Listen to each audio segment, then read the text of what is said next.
నీకు సూపర్ స్వామి తెలుసా? సూపర్ స్వామి అంటే స్పైడర్ మ్యాన్ తెలుసు, హీ మ్యాన్ తెలుసు, సూపర్ మ్యాన్ తెలుసు. ఎవరి సూపర్ స్వామి? సూపర్ స్వామి ఎవరో కాదు, వైవి సుబ్బారెడ్డి. జగన్ ప్రెస్ మీట్ లో ఆల్రెడీ ఒక సర్టిఫికేట్ కూడా ఇచ్చారు వైవి సుబ్బారెడ్డికి. సో ఎన్నోసార్లు అయ్యప్ప మాల వేసుకున్నారు, గురు స్వాముల కంటే ఆయన సూపర్ స్వామి అని చెప్పేసి ఒక సర్టిఫికేట్ కూడా ఇవ్వడం జరిగింది. మరి ఈ సూపర్ స్వామి టీటీడీ కొండపైన సో ఎన్నో అరాచకాలకు పాల్పడ్డారు. వివిఐపి దర్శనానికి సంబంధించి ఆయన దందా అంటూ తన సొంత సామ్రాజ్యాన్ని ఏర్పాటు చేసుకుని ఒక దందా కొనసాగించారు. సో ఎలాంటి అరాచకాలకు పాల్పడ్డారు సూపర్ స్వామి అనేది మనం ఒకసారి చూద్దాం. వైసీపీ హయాంలో వెంకన్న సన్నిధిని సూపర్ స్వామి వైవి సుబ్బారెడ్డి తన జాగీరుగా మార్చుకున్నారు. కొండపై సొంత సామ్రాజ్యం ఏర్పాటు చేసుకుని అడ్డగోలు వ్యవహారాలతో చెలరేగిపోయారు.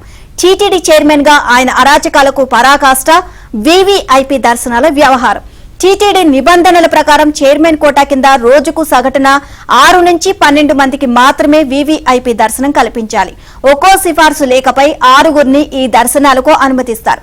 వైవి సుబ్బారెడ్డి జమానాలో మాత్రం రోజుకు సగటున 60 సిఫార్సు లేఖలు ఇచ్చి 364 మందికి వివిఐపి దర్శనాలకు వీలు కల్పించారు. చైర్మన్ గా 4 ఏళ్ల కాలంలో 3,60,338 మందికి దగ్గరుండి దర్శనాలు చేయించారు. సుబ్బారెడ్డితో పోల్చితే కొద్ది కాలమే భూమన కరుణాకర్ చైర్మన్ గా ఉన్నారు. కానీ ఆ పదవిలో ఉన్న 9 నెలల కాలంలోనే ఏకంగా 43,000 మందికి ప్రత్యేక దర్శనాలు కల్పించారు.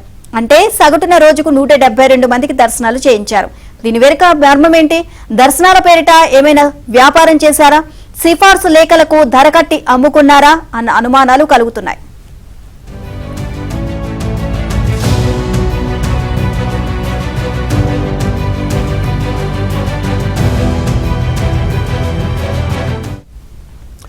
జగన్ కు 5 ఏళ్లు అధికారం ఇస్తే ఏం చేశారో ఏపీ మొత్తం కళ్లారా చూసింది. పంచభూతాలను గుప్పిట పట్టి ప్రతిదీ ఓ వ్యాపార సరుకుగా మార్చేశారు. ఇసుక వ్యాపారమే ఇందుకు నిదర్శనం. జగనే ఇలా చేస్తే ఆయన బాబాయ్ సూపర్ స్వామి వైవి సుబ్బారెడ్డి ఇంకెలా చేసి ఉంటారు? అబ్బాయిని ప్రసన్నం చేసుకుని తిరుమల పుణ్యక్షేత్రాన్ని దక్కించుకున్న ఆయన అంతకు మించి చేయగలను అన్నట్లుగా దందా సాగించారు. సాక్షాత్తు దేవదేవుడు తిరుమల వెంకటేశ్వర స్వామి ఆలయం మొత్తంగానే తిరుమలను తన సొంత సామ్రాజ్యంగా సుబ్బారెడ్డి మార్చుకున్నారు. తిరుమల తిరుపతి దేవస్థానం తన సొంత జాగీరన్నట్లుగా వ్యవహరించారు. తిరుమలేశుడి భక్తిలో తరించాల్సిన ఆయన వివిఐపీల సేవలో రాణించారు. నిబంధనలు పద్ధతులు అన్నవేవి ఆయనకు పట్టవన్నట్లుగా చెలరేగిపోయారు. సిఫార్సు లేఖలు జారీ చేశారు. అంతేనా?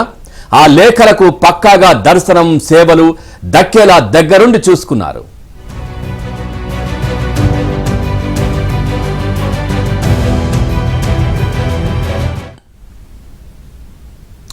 ఇక వైవి చైర్మన్ గా ఉన్న కాలంలో ఏకంగా 3,60,000 మందికి వివిఐపి ప్రత్యేక దర్శనాలు సేవలు కల్పించారు. దేశమంతా కరోనాతో ఇంటికే పరిమితమైన కాలంలో కూడా వైవి మాత్రం విఐపి సేవలు అందించారు. రోజుకు సగటున 364 మందికి విఐపి భాగ్యం కల్పించారు. టీటీడీ చరిత్రలో ఇంతలా వివిఐపి లేఖలు ఇచ్చి తరించిన చైర్మన్ వైవి తప్ప మరొకరు లేరు. ఓవరాల్ గా ఇదే అంశానికి సంబంధించి మరింత సమాచారాన్ని కరెస్పాండెంట్ సత్యాన్ని అడిగి తెలుసుకుందాం. సత్య, సూపర్ స్వామి టీటీడీ కొండపైన తన మార్క్ అయితే చూపించారు, వివిఐపి దర్శనాల్లో తన చేతివాటాన్ని ప్రదర్శించారు అని చెప్పేసి పలు అనుమానాలు అయితే వ్యక్తమవుతున్నాయి. ఓవరాల్ గా అప్డేట్స్ ఏంటి? సూపర్ స్వామి అని మాజీ ముఖ్యమంత్రి జగన్మోహన్ రెడ్డి ఎవరినైతే చెప్పారో ఆ వైవి సుబ్బారెడ్డి సిఫారసు లేఖల్లో కూడా తాను సూపర్ స్వామిని మరోసారి నిరూపించారు.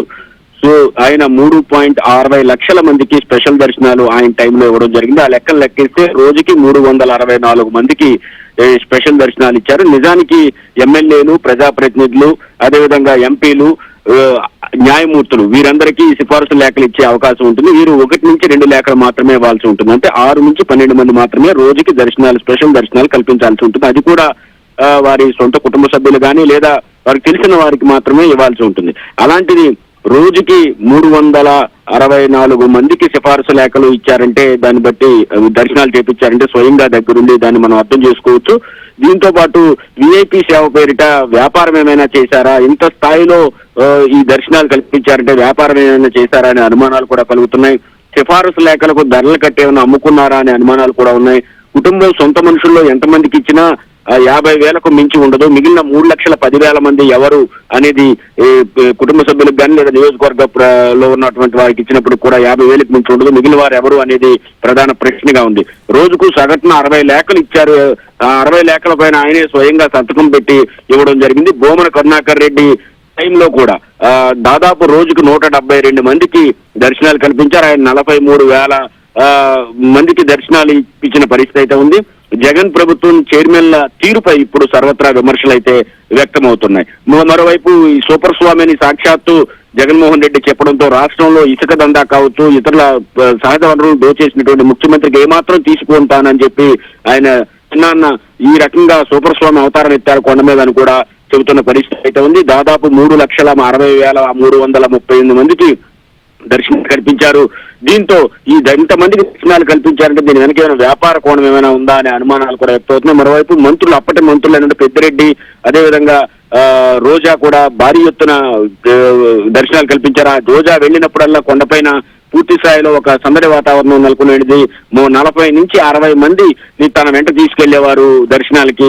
దీనిపైన కూడా అప్పట్లో తీవ్ర ఆరోపణలు అయితే వచ్చిన పరిస్థితి. మొత్తం మీద నిబంధనలు పూర్తి స్థాయిలో తొంగలో తొక్కి రోజుకు 364 మందికి సిఫార్సు లేఖలు కల్పించడం, ముఖ్యంగా కరోనా టైంలో తొలి టర్మ్ లో ఏదైతే వైవి సుబ్బారెడ్డి తొలి టర్మ్ లో చైర్మన్ గా ఉన్నారో కరోనా టైంలో కూడా దాదాపు 364 మందితో తప్పున విఐపీలకు దర్శనాలు కల్పించారు. ఇక భూమన కరుణాకర్ రెడ్డి విషయానికి వస్తే ఆయనకు దర్శనాలు కల్పించిన వారందరూ కూడా రాష్ట్రేతరులే కావడం, వ్యాపారవేత్తలు కావడం, ఈ మొత్తం వ్యవహారం వెనక వ్యాపార కోణం ఏమైనా ఉందా అనే అనుమానాలు కూడా ఉన్న పరిస్థితి అయితే ఉంది. నిజానికి వైవి సుబ్బారెడ్డి చైర్మన్ గా ఉన్నప్పుడు లేదా భూమన కరుణాకర్ రెడ్డి చైర్మన్ గా ఉన్నప్పుడు వారు చేయాల్సిన విధులు స్వామివారి సేవ చూసుకోవడం, భక్తులకు అన్ని సౌకర్యాలు అందుతున్నాయి లేదా చూడడం, అదేవిధంగా ఎప్పుడైనా సరే నియోజకవర్గ ప్రజల వరకు కోరితే వారికి సిఫారసు లేఖలు ఇవ్వడం, ఇటువంటివి మాత్రమే చేయాల్సి ఉంటుంది.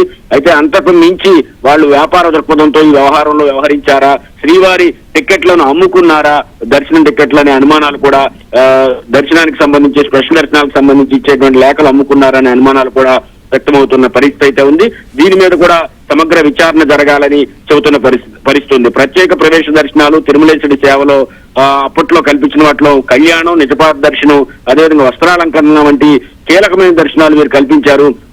ఇన్ని లక్షల మందికి దర్శనాలు కల్పించడం వెనుక ఉన్న ఆంతర్యం ఏంటి అనే దాని మీద కూడా విచారణ జరగాలనే ఏదైతే వినిపిస్తోంది. దీనిపైన కూడా ప్రభుత్వం దృష్టి సారించాల్సిన అవసరం అయితే ఎంతైనా ఉంది.